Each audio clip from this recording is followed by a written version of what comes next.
dengan migrasi IT. Nah, merger kami ini kan yang sudah berjalan Februari itu baru legal merger, baru badan hukumnya. Iya, Jadi Bank Syariah Mandiri sudah nggak ada, Bank BNI Syariah sudah tidak ada, Bank BNI Syariah sudah tidak ada. Ini Bank Syariah Indonesia. Migrasi sistemnya itu belum, karena masing-masing bank masih punya sistem. Itu agak cukup jelimet lah, karena masing-masing kan basis nasabahnya sudah banyak gitu ya. Oke. Nah, makanya itu di roll out, bertahap gitu.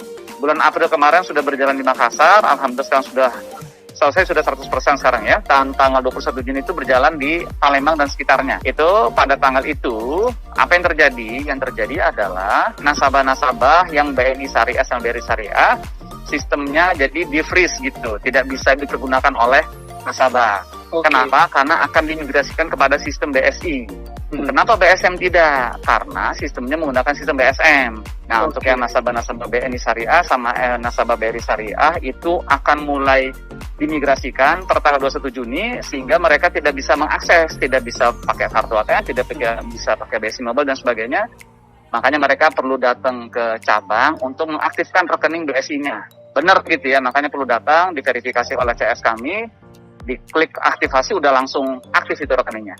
Yang jelas itu mereka harus bawa KTP, kemudian buku tabungan yang lama, sama kartu ATM yang lama.